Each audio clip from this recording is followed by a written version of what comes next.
I fall upon the thorns of life, I bleed. And then I fall upon the thorns of life, I bleed. And what next? I get laid, I take a short holiday, but very soon after I fall upon those same thorns with gratification in pain or suffering in joy. Who knows what the mixture is? What good, what lasting good is there in me? Is there nothing else between birth and death but what I can get out of this perversity? Only a favorable balance of disorderly emotions? No freedom, only impulses? And what about all the good I have in my heart? Does it mean anything? Is it simply a joke? A false hope that makes a man feel the illusion of worth? Herzog, Saul Bellow. I've actually never read any Saul Bellow. It was rated like one of the best novels of the century. He's written a bunch of other great stuff. Against the Day as another recommendation that I got. It was very sweet and heartwarming, despite how sad it can be at times. I think that all in all, the character of Herzog is so interesting. I always enjoy whenever a character sort of has to learn their flaws in sort of an organic way, and the fact that, you know, he sort of figures out his own issues just a little bit slower than we do is always really interesting. And then Ramona's a really cool character. His wife, Madeline, is an amazingly interesting character, even though you don't see her. And Valentine's sort of the similar. You see them later, but Valentine is a really interesting character as well. The premise is that it's Herzog's second divorce, and he's kind of spinning out because his wife convinced him to buy them a house in Chicago, and then once they got there, she was like, "Get your friend Valentine a job too," and he does, and then she throws him out. And he moves in, and then Valentine moves in. So she just leaves him for his best friend. It's just a fascinating thing because he's such an intellectual, and it's an epistolary novel, so the style is very interesting in the letters that he writes, because he just starts writing letters to people he knows, and then people he doesn't know, and then people who aren't alive, and it's just sort of his way of sifting through what's going on in his head. The plot is a little bit slow, but it is very good. It's also very pedestrian. There's affairs, there's plenty of, sex and blame.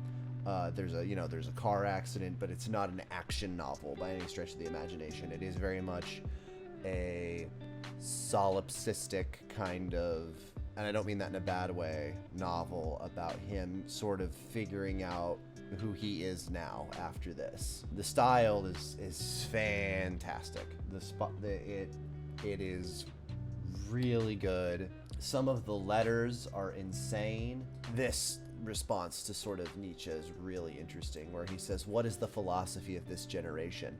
Not God is dead. That point was passed long ago. Perhaps it should be stated that death is God. This generation thinks, and this is its thought of thoughts, that nothing favorable, vulnerable, fragile can be durable or have any true power.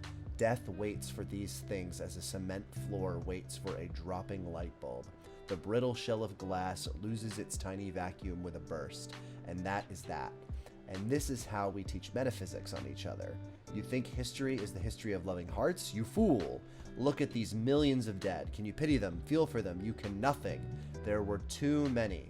We burned them to ashes. We buried them with bulldozers. History is the history of cruelty, not love, as soft men think." And it's just, he goes on and on about this, but it never gets in the way of the character and the plot. He has these letters, but you can tell that these letters are sort of motivating his actions and giving you sort of an adjusted view of himself. It's because I like when characters don't see themselves accurately, because then we get a clearer picture of them.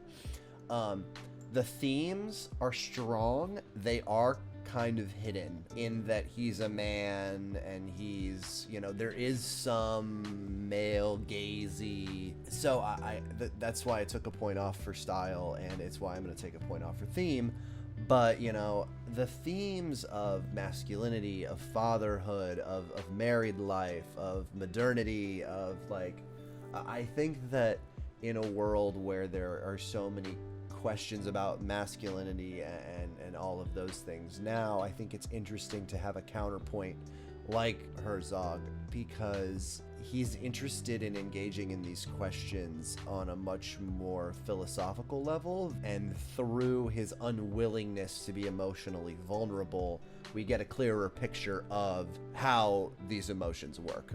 Because if he was completely honest with himself, he'd be saying things like, I should really, forgive these people, or I should move on, and just his refusal to do anything at times it really does show the tension that he has inside of him. The pacing. Once you know what book you're reading, it's fine. In the beginning, it can be a little bit slow. He's writing letters most of the book, so not a lot of crazy stuff going on. But again, there are things, especially in the second half of the book, that really kind of ramp up the pace. There are also interesting things you see. You see these sort of windows into people's minds and lives, and in their backstories that he kind of goes into, and their relationship to him, that are really interesting. But it is slow, despite the fact that it is a little bit, it's not the longest book in the world. Yeah, was it 320 pages? Second half, it really picks up. So stick with it. It does pay off. It is a little bit different kind of reading, but highly recommend.